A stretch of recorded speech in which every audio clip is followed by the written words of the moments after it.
Hi കൂട്ടുകാരെ, ഇന്നത്തെ എപ്പിസോഡിൽ ശാലിനിയുടെ ഫോണിലേക്ക് അനുപല്ലവി അയച്ച ആ വീഡിയോ ശാലിനി കാണാനിടയാവുന്നു. ഇത്രയും ദിവസം തന്റെ പിന്നാലെ നടന്ന് തന്നെയും ശിവനെയും കൂട്ടി അപവാദങ്ങൾ പറഞ്ഞു പരത്തിയ അതേ യൂട്യൂബർ തന്നെയാണ് വീണ്ടും ആ വീഡിയോയ്ക്ക് പിന്നിലെന്നുള്ള കാര്യം വ്യക്തമായി ശാലിനി മനസ്സിലാക്കുന്നു. അങ്ങനെ ആ ന്യൂസ് മൊബൈൽ ഫോണിലൂടെ കേട്ടുകൊണ്ടിരിക്കുന്ന ശാലിനി ഡ്രൈവ് ചെയ്യുന്ന രാമേട്ടനും ഇതെല്ലാം കേട്ടതോടെ വല്ലാതെ കലിയിളകി. ശാലിനി ആ യൂട്യൂബറെ താൻ ഇതിനുള്ള തക്കതായ ശിക്ഷ കൊടുക്കുന്നു, വെറുതെ ഇല്ലാത്ത കഥകളൊക്കെ കെട്ടിച്ചമച്ച് ഈ സമൂഹത്തിന് മുന്നിൽ അത്തരം കഥകൾ പടച്ചുവിടുന്നതിനുള്ള തക്കതായ ശിക്ഷ അയാൾക്ക് നൽകണമെന്ന് ശാലിനി തീരുമാനമെടുക്കുമ്പോൾ അവിടെ സത്യാമ്മയ്ക്കരികിലെത്തി കണക്കുകളെ കുറിച്ച് സംസാരിക്കുകയായിരുന്നു പിള്ളച്ചേട്ടൻ.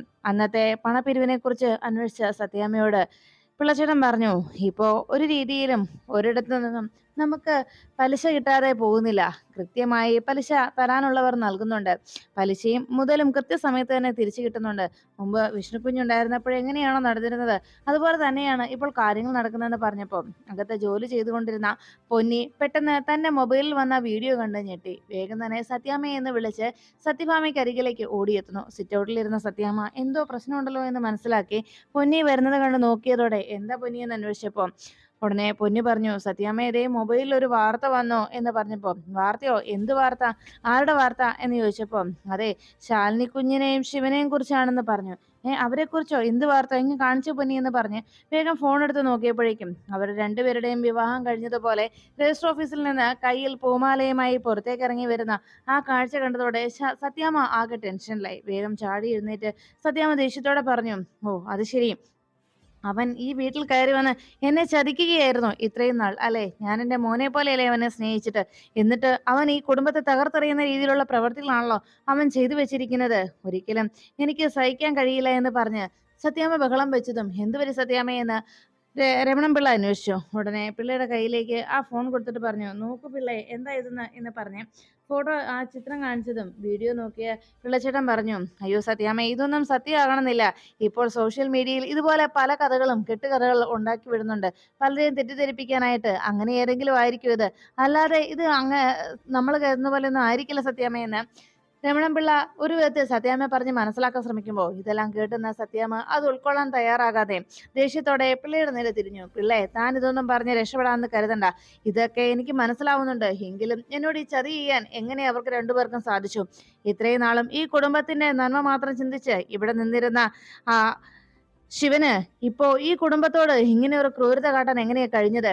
എന്റെ കുടുംബത്തെ എങ്ങനെയാ ഇതുപോലെ തകർക്കാൻ അവന് തോന്നിയത് എന്നെല്ലാം പറഞ്ഞ് വിഷമത്തോടെ സത്യാമ്മ ബഹളം വെക്കുമ്പോൾ സത്യാമ്മയുടെ ആ വാക്കുകൾ കേട്ട് ആകെ ഞെട്ടലോടെ നിൽക്കുകയാണ് പിള്ളച്ചേട്ടൻ. പിള്ളച്ചേട്ടൻ അപ്പോഴേക്കും അടുത്ത് നിന്ന് പൊന്നിയെ രൂക്ഷമായിട്ട് നോക്കുകയായിരുന്നു. പൊന്നി ആകെ ഭയന്ന് പിള്ളച്ചേട്ടനെ നോക്കുമ്പോൾ സത്യാമ്മ പറഞ്ഞു, ഇങ്ങ് വരട്ടെ രണ്ടുപേരും, എങ്കിലും എന്റെ മോനെ മറന്നിട്ട് അവൾക്ക് എങ്ങനെയാ ഇതുപോലെയൊക്കെ പെരുമാറാൻ കഴിഞ്ഞതെന്ന് പറഞ്ഞ് സത്യാമ്മ ദേഷ്യത്തോടെ എനിക്കിനി ജീവിക്കണ്ട, എനിക്ക് മരിച്ചാൽ മതി എന്ന് പറഞ്ഞ് സങ്കടപ്പെട്ടുകൊണ്ട് അകത്തേക്ക് ഓടി പോകുമ്പോൾ പിള്ളച്ചേട്ട എന്ന് വിളിച്ച് പൊന്നി പിള്ളാച്ചനെ നോക്കി. ഉടനെ പിള്ള പറഞ്ഞു, എടീ പെണ്ണെ, നിന്നോട് ആരാ ഇപ്പൊ ഇത് ഇങ്ങോട്ട് എടുത്തുകൊണ്ട് വരാൻ പറഞ്ഞത്? ഇങ്ങനെ ഒരു വാർത്ത കണ്ടു എന്ന് വെച്ച് വേഗം അതുകൊണ്ടൊന്ന് സത്യാമ്മയെ കാണിക്കുകയാണോ ചെയ്യേണ്ടിയിരുന്നത്? ഇത് സത്യമാണോ നുണയാണെന്ന് ആർക്കറിയാം? എന്തായാലും വേഗം ചെല്ല്, ഇനി സത്യാമ്മ എന്താ കാണിച്ചു കൂട്ടുന്നതെന്ന് അറിയത്തില്ല എന്ന് പറഞ്ഞ് പൊന്നിയോട് അകത്തേക്ക് പോയി സത്യാമ്മയുടെ പിന്നാലെ പോകാൻ പറഞ്ഞ് രമണൻ പിള്ള പൊന്നിയെ പറഞ്ഞയച്ചു. എന്റെ ഈശ്വരന്മാരെ, ഇനി എന്തൊക്കെ പുകൽ അവിടെ നടക്കാൻ പോകുന്നത് എനിക്കറിയില്ലേ എന്ന് പറഞ്ഞ് തലയിൽ കൈവച്ചുകൊണ്ട് രമണൻ പിള്ള അങ്ങനെ ഇരിക്കുമ്പോഴേക്കും അവിടെ സ്കൂളിൽ അവിടുത്തെ ഫാദേഴ്സ് ഡേയുടെ ആഘോഷത്തിന്റെ ചടങ്ങുകൾ നടക്കുകയായിരുന്നു. അവിടെ എത്തിച്ചേർന്ന പേരൻസിനെ കുട്ടികളെയും ഓരോ കോമ്പറ്റീഷനിലും പങ്കെടുപ്പിക്കുന്നതിനെ കുറിച്ച് ഹെഡ് മിസ്ട്രസ് അവിടുത്തെ സ്പോർട്സ് സാറിനോട് കാര്യങ്ങൾ അന്വേഷിച്ചു. അപ്പോഴേക്കും അദ്ദേഹം പറഞ്ഞു, അതെ ടീച്ചറെ, ഇവിടുത്തെ കുട്ടികളുടെ കഴിവുകൾ എത്രത്തോളമാണെന്നും അവരുടെ ഉള്ളിൽ മയങ്ങിക്കിടക്കുന്ന കഴിവുകൾ എന്തൊക്കെയാണെന്നും വ്യക്തമായി അറിയാവുന്നവരാണല്ലോ നമ്മൾ ടീച്ചേഴ്സ്. എന്നാൽ നമുക്ക് വേണ്ടത് കുട്ടികളുടെ കഴിവുകളല്ല, മറിച്ച് അവരുടെ പേരൻസിന്റെ ഉള്ളിൽ അവർ മറന്നുപോലും കിടക്കുന്ന, അവർ പോലും അറിയാതെ മറഞ്ഞു കിടക്കുന്ന അവരുടെ കഴിവുകളെ പുറത്തു കൊണ്ടുവരിക, അതാണ് നമ്മളുടെ ലക്ഷ്യം. അതിനുവേണ്ടിയാണ് ഇന്ന് ഇവിടെ ഇങ്ങനെ ഒരു കോമ്പറ്റീഷൻ തന്നെ നമ്മൾ കണ്ടക്ട് ചെയ്തത്. അതുകൊണ്ട് നമുക്ക് പേരൻസിന്റെ പ്രോഗ്രാം തന്നെ ആദ്യം നടപ്പിലാക്കാമെന്ന് പറഞ്ഞ് വേഗം പേരൻസിന് വേണ്ടി കരുതി വെച്ചിരിക്കുന്ന, അതിനുവേണ്ടി ആലോചിച്ച് വെച്ചിരിക്കുന്ന കോമ്പറ്റീഷനുകൾ എന്തൊക്കെയാണെന്നും ആ ഓരോ ഐറ്റത്തെക്കുറിച്ചും അതിൻ്റെ രീതികളെക്കുറിച്ചും അദ്ദേഹം എല്ലാവർക്കും വേണ്ട നിർദ്ദേശങ്ങൾ നൽകി. അദ്ദേഹം പറഞ്ഞു, ഇന്നിവിടെ എത്തിച്ചേർന്ന പേരൻസിന് ഇന്നത്തെ ഈ പ്രോഗ്രാമിൽ പങ്കെടുക്കാൻ തയ്യാറെടുത്തെത്തിയ എല്ലാ പേരൻസിനും എല്ലാവർക്കും ഹാർദവമായ സ്വാഗതം പറഞ്ഞിട്ട് ആദ്യം നടക്കാൻ പോകുന്നത് ബൈക്ക് റേസിംഗ് ആണെന്നും സാധാരണ എല്ലാവർക്കും വളരെ വേഗത്തിൽ ബൈക്ക് ഓടിച്ചുകൊണ്ട് പോകാൻ അറിയാം. എത്രയും വേഗത്തിൽ ഓടിക്കാൻ കഴിയുമോ അത്രയും വേഗത്തിൽ ഓടിച്ച് വിന്നേഴ്സ് ആകാനായിട്ട് ഏത് അച്ഛനും സാധിക്കും. എന്നാൽ ഇന്നിവിടെ നടക്കുന്ന ഈ കോമ്പറ്റീഷനിലെ ആദ്യത്തെ ഐറ്റം എന്ന് പറയുന്നത് നമ്മുടെ കുട്ടികളുടെ മനസ്സിൽ അവരുടെ അച്ഛനായിരിക്കും ഏറ്റവും വലിയ ഹീറോ. അതുകൊണ്ട് തന്നെ ഇവിടുത്തെ ഈ ആദ്യത്തെ ബൈക്ക് റേസ് എന്ന് പറഞ്ഞാൽ വേഗത്തിൽ വണ്ടി ഓടിച്ചു പോവുക എന്നതല്ല, മറിച്ച്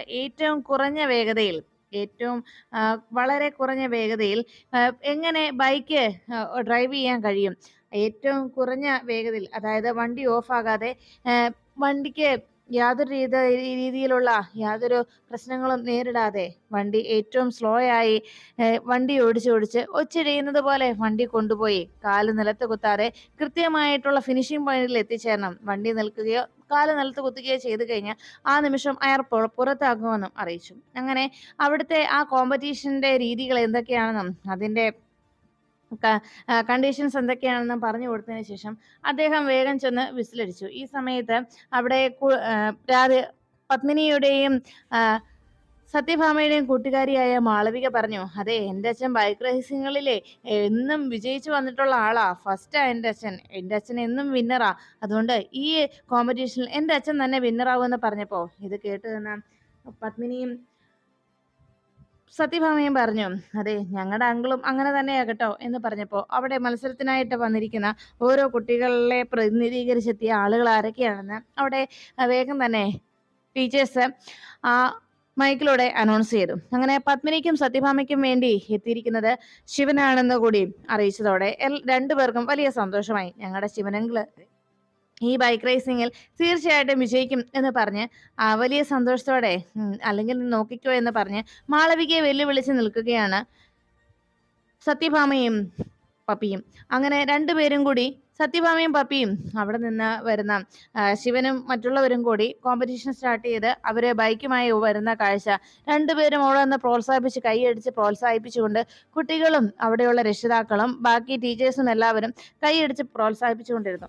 അങ്ങനെ മാളവിക പറഞ്ഞതുപോലെ തന്നെ, പപ്പിയുടെ സുഹൃത്ത് മാളവിക പറഞ്ഞതുപോലെ മാളവികയുടെ അച്ഛനും ശിവനും മാത്രമായി അവസാനം ആ കോമ്പറ്റീഷനിൽ, ബാക്കിയുള്ളവരെല്ലാവരും ഫൗളായി പുറത്താവുകയും ചെയ്തു. ഒടുവിൽ മാളവികയുടെ അച്ഛൻ വിജയിക്കുമെന്ന ഘട്ടത്തിലേക്ക് എത്തിയപ്പോൾ വണ്ടിയുടെ വേഗത വളരെ കുറച്ച് അദ്ദേഹം വണ്ടി മുന്നോട്ട് ഓടിക്കാനായി ശ്രമിച്ചപ്പോഴേക്കും ഏറ്റവും മുന്നിലൂടെ വന്നിരുന്ന ശിവൻ അതിനൊപ്പം തന്നെ അയാൾ തോൽക്കത്തക്ക രീതിയിൽ തൻ്റെ വണ്ടിയുടെ ആ നിയന്ത്രണം സ്പീഡ് വളരെ കുറച്ചുകൊണ്ട് ശിവൻ അങ്ങനെ കൊണ്ടുവരുമ്പോഴേക്കും പെട്ടെന്ന് മാളവിയുടെ അച്ഛൻ വണ്ടി കയ്യിൽ ഒതുങ്ങാതെ വേഗം കാല് നിലത്ത് കുത്തുന്നു. അങ്ങനെ ബാലൻസ് തെറ്റി അദ്ദേഹം കാല് നിലത്ത് കുത്തിയതോടെ ആ ഒരു കോമ്പറ്റീഷനിൽ നിന്ന് അദ്ദേഹം പുറത്താവുകയും ഫിനിഷിംഗ് പോയിന്റിലേക്ക് അവസാനമായി വന്നിറങ്ങിയ ശിവൻ വിജയിയാവുകയും ചെയ്യുന്നു. അതിനുശേഷമാണ് പിന്നീട് ഓട്ട മത്സരം അവർ നിശ്ചയിച്ചത്. അങ്ങനെ ഓട്ട മത്സരത്തിലും ശിവൻ തന്നെ ഒന്നാമതായി വന്നെത്തി. പിന്നീടുണ്ടായിരുന്ന കോമ്പറ്റീഷൻ ആയിരുന്നു അവിടെ 5 ബലൂണുകൾ നിരത്തി വെച്ചിട്ട് അതിൽ ഷൂട്ട് ചെയ്യുക എന്നുള്ളത്. ഷൂട്ടിങ്ങിൽ തൻ്റെ അച്ഛൻ പുലിയാണെന്ന് പറഞ്ഞ് വീണ്ടും മാളവിക സത്യയെയും പപ്പിയെയും വെല്ലുവിളിക്കുമ്പോൾ ഞങ്ങളുടെ അങ്കിളിനും ഇതൊക്കെ നിസ്സാരം തന്നെയാണെന്നും അങ്കിള് വലിയ ഷൂട്ടറൊന്നും അല്ല, എങ്കിലും അങ്കിളിന് ഈ ഒരു കോമ്പറ്റീഷൻ ചിലപ്പോൾ വിജയിക്കാൻ കഴിയുമെന്ന് അവർ പറയുമ്പോൾ ശിവന് അടുത്ത് നിൽക്കുന്നത് കണ്ട് ശിവനോട് ചോദിച്ചു, അങ്കിളെ ശരിയല്ലേ, അങ്കിൾ ഇതിൽ ജയിക്കില്ലേ എന്ന് അന്വേഷിച്ചപ്പോൾ, മക്കളെ അതെങ്ങനെ ഇപ്പൊ പറയാൻ കഴിയുക, നമുക്ക് കോമ്പറ്റീഷനിൽ പങ്കെടുത്തതിന് ശേഷമല്ലേ എങ്ങനെ വിജയാവോ ഇല്ലയോ എന്ന് പറയാൻ കഴിയൂ, നമുക്ക് നോക്കാം എന്നതായിരുന്നു ശിവന്റെ മറുപടി. അതിനുശേഷം മാളവികയുടെ അച്ഛൻ ആദ്യ 2 ബലൂൺ ഷൂട്ട് ചെയ്ത് പൊട്ടിക്കാൻ ശ്രമിച്ചപ്പോൾ അതിൽ കൃത്യമായി എയിം ചെയ്തിട്ടും അതിൽ കൊള്ളാതെ പോയി. ഇത് കണ്ടതോടെ മാളവികയ്ക്കാകെ ദേഷ്യം. അച്ഛാ എന്ന് ബഹളം വെച്ച് വിളിച്ചപ്പോഴേക്കും, സാരയില്ല മോളെ, ബാക്കി 3 എണ്ണം ഉണ്ടല്ലോ, അച്ഛൻ വീട്ടിലെ മാവേലിൽ നിന്ന് എത്ര മാങ്ങ എറിഞ്ഞ് വീഴ്ത്തിയിട്ടുള്ളത്, അതുകൊണ്ട് മോള് വിഷമിക്കേണ്ട, അച്ഛൻ ബാക്കി പൊട്ടിച്ചോളാടാ എന്ന് പറഞ്ഞ് ബാക്കി ആ ബലൂണുകൾ പൊട്ടിക്കാനായിട്ട് അയാൾ എയിം ചെയ്ത് നിൽക്കുമ്പോഴേക്കും എത്ര ശ്രമിച്ചിട്ടും അതും പൊട്ടിക്കാതെ ആകെ നിരാശനായി മാറി. മാളവിക ആകെ ദേഷ്യത്തോടെ നോക്കുമ്പോൾ അടുത്ത ഊഴം ശിവന്റേതായിരുന്നു. ശിവൻ കൃത്യമായി ഓരോ ബലൂണുകളും പൊട്ടിക്കുന്നത് കണ്ട് ദേഷ്യത്തോടെ മാളവിക തൻ്റെ അച്ഛൻ്റെ കൈ പിടിച്ച് ഞുള്ളിവിടുന്നു. അങ്ങനെ പിച്ചി വിട്ടിട്ട് ദേഷ്യത്തോടെ മാളവിക അവിടെ നിന്ന് പോയി. പിന്നീട് കോമ്പറ്റീഷനുകളെല്ലാം തീർന്ന് അവസാനം വിജയിയായി ശിവനെയും കുട്ടികളെയും ടീച്ചേഴ്സ് പ്രഖ്യാപിച്ചു. ഒടുവിൽ കോമ്പറ്റീഷന്റെ അവസാനം വിന്നേഴ്സിന് ചാമ്പ്യന് ആ ട്രോഫി നൽകുന്ന ആ ഒരു ചടങ്ങിലേക്ക് അവിടുത്തെ ജില്ലാ കളക്ടറായിട്ടുള്ള ശാലിനി മേഡത്തെ ടീച്ചേഴ്സ് അവിടേക്ക് ഇൻവൈറ്റ് ചെയ്യുന്നു. ഒടുവിൽ ഈ അവിടുത്തെ കോമ്പറ്റീഷനിന് ശേഷം അവരുടെ സമ്മാനദാന ചടങ്ങിന്റെ മുഖ്യാതിഥിയായി എത്തിയ ശാലിനി അവിടെ മത്സരിച്ച എല്ലാവർക്കും എല്ലാവിധ ഭാവുകങ്ങളും നേരുകയും അങ്ങനെ ഒരു കോമ്പറ്റീഷനിൽ വിജയിയാവുക എന്നതല്ല, മറിച്ച് അതിൽ പങ്കെടുക്കാൻ കാണിച്ച ആ ഒരു മനസ്സിനെയാണ് നമ്മൾ അഭിനന്ദിക്കേണ്ടതെന്നും അതാണ് വേണ്ടതെന്നും ശാലിനി എല്ലാവരോടുമായി അറിയിച്ചു. അതിനുശേഷം ചാമ്പ്യന്മാരായ പപ്പിമോൾക്കും സത്യയ്ക്കും അതിന് അവസരമൊരുക്കി കൊടുത്ത ശിവനും ആ ട്രോഫി കൈമാറുമ്പോൾ ശാലിനി ശിവനെ ഒന്ന് നോക്കുന്നു. ശിവനും ശാലിനിയുടെ നോട്ടം കണ്ട് കള്ളച്ചിരിയോടെ ശാലിനിയെ നോക്കി നിൽക്കുമ്പോൾ കുട്ടികൾക്ക് ഇങ്ങനെ ഒരു അവസരം ഉണ്ടാക്കി കൊടുത്തതിന്, കുട്ടികൾക്ക് ഇങ്ങനെ വിജയിയാകാൻ കഴിഞ്ഞതിന് അങ്ങനെ ഒരു അവസരം ഉണ്ടാക്കി കൊടുത്ത ശിവൻ അതിന് ഈ ഒരു മത്സരത്തിന് മുൻപ് നടന്നിരുന്ന കഴിഞ്ഞ വർഷത്തെ ഇതേ ദിവസത്തെ മത്സരത്തിൽ അന്ന് കുട്ടികളെ വിജയിയാക്കി മാറ്റിയത് അന്നത്തെ ദിവസം ആ കോമ്പറ്റീഷനിൽ പങ്കെടുക്കാനെത്തിയ വിഷ്ണുവായിരുന്നു. അന്ന് സ്വന്തം മക്കളാണ് അവരെന്നറിയാതെ വിഷ്ണു കുട്ടികൾക്ക് വേണ്ടി എല്ലാ കോമ്പറ്റീഷനിലും പങ്കെടുത്ത് അന്ന് കുട്ടികളെ അതിൽ വിജയിയാക്കി മാറ്റുകയായിരുന്നു എന്നുള്ള സത്യം ശാലിനി വേദനയോടെ ഓർക്കുന്നു. അപ്പോഴാണ് ശിവന്റെയും ശാലിനിയുടെയും വിവാഹം കഴിഞ്ഞു എന്ന ആ വാർത്ത മൊബൈലിലൂടെ അറിഞ്ഞ ഡെയ്സി ഇതിനെക്കുറിച്ച് സംസാരിക്കാനായി സുസ്മിതയുടെ അരികിലേക്ക് എത്തി. ശിവൻ തന്നെ മറന്ന് ശാലിനിയെ വിവാഹം കഴിച്ചുവെന്നും അങ്ങനെ ഒരിക്കലും തന്റെ അരികിൽ നിന്ന് ശിവൻ പോകുമെന്ന് താൻ ഒരിക്കലും കരുതിയതല്ല എന്നും ഇതിനുള്ള പ്രതികാരം തനിക്ക് ചെയ്യണമെന്നും സുസ്മിതയോട് ആവശ്യപ്പെടുന്ന ഡെയ്സിക്ക് സുസ്മിത വ്യക്തമായിട്ടുള്ള ഒരു കെണി എങ്ങനെയാണ് ഒരുക്കി കൊടുക്കേണ്ടതെന്നും ശിവൻ പതിയെ തന്നെ നിന്റെ പിന്നാലെ തന്നെ വരുമെന്നും നിന്റെ കഴുത്തിൽ കിടക്കുന്ന ഈ താലിക്ക് അതിന് ഒരു വിലയുണ്ടാകുമെന്നും പറഞ്ഞപ്പോ ഈ താലി ഞാൻ വെറുതെ എൻ്റെ കഴുത്തിൽ ഇട്ടിരിക്കുകയാണെന്നും അവൻ എൻ്റെ കഴുത്തിൽ താലി കെട്ടിയ വിവരം പോലും അവൻ മറന്ന രീതിയിലാണ് അവന്റെ പെരുമാറ്റം എന്നുമൊക്കെ ഡെയ്സി വേദനയോടെ സുസ്മിതയോട് അറിയിച്ചു. എന്നാൽ ഇനി അവരെ രണ്ടുപേരെയും രണ്ടു വഴിക്കാക്കേണ്ട രീതി എങ്ങനെയാണെന്ന് താൻ പറഞ്ഞു തരാമെന്ന് പറഞ്ഞ് സുസ്മിത പുതിയൊരു പദ്ധതി ഡെയ്സിക്ക് പറഞ്ഞു കൊടുക്കുന്നു. ഡെയ്സിയുടെ അപ്പോഴത്തെ കലിയും പകയും ശാലിനിയോടുള്ള ദേഷ്യവും പകയും ഒക്കെ കണ്ട സുസ്മിത ഇത് തന്നെയാണ് തനിക്ക് വേണ്ടതെന്നും ഇതോടെ തന്നെ ആ കുടുംബത്തെ ഉന്മൂലനം ചെയ്യാനുള്ള, ആ കുടുംബത്തിന്റെ നാശം നടത്തുന്നതിന് വേണ്ടിയുള്ള, ഉറപ്പ് വരുത്തുന്നതിന് വേണ്ട എല്ലാ കാര്യങ്ങളും അവളിലൂടെ എനിക്ക് സാധിക്കാൻ കഴിയുമെന്ന് സുസ്മിത ഡെയ്സിയെ കണ്ടുകൊണ്ട് സന്തോഷിച്ച് ചിന്തിക്കുമ്പോൾ ഡെയ്സി തനിക്കുള്ള തന്റെ അരികിലേക്ക് ശിവൻ തിരിച്ചു വരുന്നതിന് താൻ എന്തും ചെയ്യാമെന്ന് സുസ്മിതയ്ക്ക് ഉറപ്പ് കൊടുത്തുകൊണ്ട് സുസ്മിതയുടെ മുന്നിൽ ചെന്ന് ഡെയ്സി നിൽക്കുന്നു.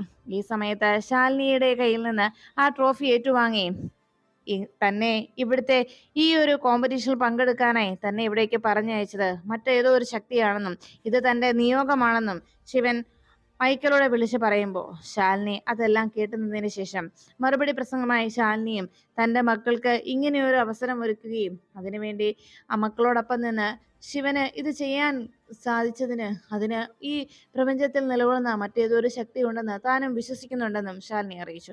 അങ്ങനെ അവരുടെ സംസാരമെല്ലാം കഴിഞ്ഞ് അവിടെ നിന്ന് എല്ലാവരും പിരിഞ്ഞു പോകുന്ന സമയത്ത് ശാലിനി ശിവന്റെ അരികിലേക്ക് എത്തുമ്പോൾ ശാലിനി ദേഷ്യത്തോടെ ശിവനെ നോക്കുന്നത് കണ്ട് എന്തു പറ്റിയെന്ന് ശിവൻ അന്വേഷിച്ചു. അപ്പോഴാണ് ശാലിനി പറയുന്നത് അന്ന് നടന്ന ആ വീഡിയോ, തന്റെ മൊബൈലിൽ വന്ന ആ വീഡിയോ ശാലിനി ശിവനെ കാണിച്ചു കൊടുത്തത്. ഇന്ന് രജിസ്റ്റർ ഓഫീസിൽ നിന്ന് പുറത്തേക്ക് ഇറങ്ങിയപ്പോൾ ആ മാലയും കയ്യിൽ പിടിച്ച് നമ്മൾ പുറത്തേക്ക് ഇറങ്ങിയ ആ ചിത്രം എങ്ങനെയാണ് ഇതുപോലെ ഒരു സോഷ്യൽ മീഡിയയിൽ വൈറലായത്? ഇതിനു പിന്നിൽ ശിവന്റെ എന്തെങ്കിലും ദുരുദ്ദേശമുണ്ടോ? ശിവൻ മനഃപൂർവ്വമാണോ തന്റെ വീട്ടിലേക്ക് വന്നതും അവിടെ കുട്ടികളെ സ്നേഹിച്ച് അവരുടെ സ്നേഹം പിടിച്ചു പറ്റുകയും കുടുംബത്തെ ഒരംഗമായി ശിവൻ മാറിയതും എന്തെങ്കിലും ദുരുദ്ദേശം മനസ്സിൽ കരുതിക്കൊണ്ടാണോ എന്ന് ശാലിനിയുടെ ചോദ്യം കേട്ട് ശിവൻ സഹിക്കാൻ കഴിയാതെ ദേഷ്യത്തോടെ ശാലിനിയോട് പറഞ്ഞു. ഇതിനു മുൻപും ഇതുപോലെയുള്ള ഇത്തരം കെട്ടുകഥകൾ അയാൾ മുമ്പും ചെയ്തിട്ടുണ്ട്, ഇതിനുള്ള പണി ഞാൻ അവന് കൊടുത്തോളാം എന്നതായിരുന്നു ശിവന്റെ മറുപടി. പിന്നീട് കുട്ടികളെയും കൂട്ടി ശാലിനിയും ശിവനും കൂടി തിരിച്ച് വീട്ടിലേക്ക് വന്ന് കയറുമ്പോൾ അവരെ ഉറഞ്ഞു തുള്ളി നിൽക്കുകയായിരുന്നു സത്യഭാമ.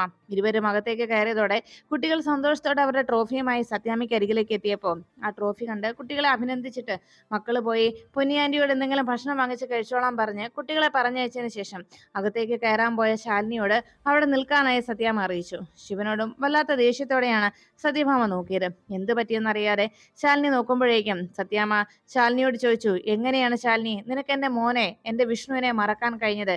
എങ്ങനെയാണ് ശിവ നിനക്ക് ഇങ്ങനെ ഒരു ചതി എന്നോട് കാട്ടാൻ സാധിച്ചത് എന്ന് ചോദിച്ചപ്പോൾ രണ്ടുപേരും എന്തു പറ്റിയെന്നറിയാതെ അന്തിച്ചു നോക്കുമ്പോൾ സത്യാമ്മ പറയുന്നു, ഇന്നത്തെ ദിവസം നിങ്ങളുടെ വിവാഹം കഴിഞ്ഞത് രജിസ്റ്റർ ഓഫീസിൽ നിന്ന് നിങ്ങൾ കയ്യിൽ മാലയും പിടിച്ചുകൊണ്ട് പുറത്തേക്ക് ഇറങ്ങി വരുന്ന കാഴ്ച ഞാൻ കണ്ടതാണെന്നും ഇന്ന് മൊബൈലിൽ ആ വാർത്ത എല്ലാവരും കണ്ട് ആസ്വദിച്ചിരിക്കുകയാണെന്നും ഇങ്ങനെയൊരു ചതി ഈ കുടുംബത്തോട് നിങ്ങൾക്ക് രണ്ടുപേർക്കും എങ്ങനെ ചെയ്യാൻ സാധിച്ചു എന്ന് സത്യാമ്മ ചോദ്യം ചെയ്യുമ്പോൾ തന്നെയും ശിവനെയും തെറ്റിദ്ധരിച്ചിട്ടാണ് സത്യാമ്മ ഇതെല്ലാം പറയുന്നതെന്നും ശാലിനി അക്കാര്യം വ്യക്തമാക്കാനായി സത്യാമ്മയോട് അക്കാര്യം തുറന്നു പറയാനായി ശ്രമിച്ചിട്ട് അത് കേൾക്കാൻ കൂട്ടാക്കാതെ നിൽക്കുന്ന സത്യാമ്മയ്ക്ക് മുന്നിലേക്ക് അപ്രതീക്ഷിതമായി അവിടേക്ക് എത്തുന്ന കമലൻ സത്യങ്ങൾ വെളിപ്പെടുത്തുകയാണ്. ആശാനും ഏടത്തിയമ്മയും തെറ്റുകാരല്ല എന്നും ഇന്ന് ആശാന്റെ പെങ്ങളുടെ വിവാഹമായിരുന്നു രജിസ്റ്റർ ഓഫീസിൽ വെച്ച് നടന്നതെന്നും അവരുടെ മാലകളാണ് ഇരുവരുടെയും കയ്യിൽ ഇരുന്നതെന്നും ഇരുവരും ഇപ്പോൾ വേലായുധൻ ചേട്ടന്റെ വീട്ടിലാണ് ഉള്ളതെന്നും അവിടെ നടന്ന വിവാഹത്തിന്റെ മറ്റു വിഷ്വൽസ് കൃത്യമായി അവരുടെ വിവാഹം കഴിഞ്ഞ ഫോട്ടോയും കമലൻ സത്യാമ്മയെ കാണിക്കുന്നതോടെ ശാലിനിയുടെയും ശിവന്റെയും മേലുണ്ടായ തെറ്റിദ്ധാരണയ്ക്ക് വല്ലാത്ത കുറ്റബോധം തോന്നുകയാണ് സത്യഭാമയ്ക്ക്. അതിനുശേഷം സത്യാമ്മ അവിടെ ശിവനോട് ദേഷ്യത്തോടെ പെരുമാറിയതിന്റെ സഹതാപവും സങ്കടവും ഉള്ളതിനാൽ തൽക്കാലം ശിവൻ ഇന്ന് അവിടെ നിന്ന് പോകണ്ട എന്നും ഇവിടെ ഇരുന്ന് തന്റെ കൈകൊണ്ട് വെച്ചുണ്ടാക്കിയ ഭക്ഷണം കഴിക്കണമെന്നും സ്നേഹത്തോടെ സത്യാമ്മ ശിവനെ അകത്തേക്ക് ക്ഷണിക്കുന്നു.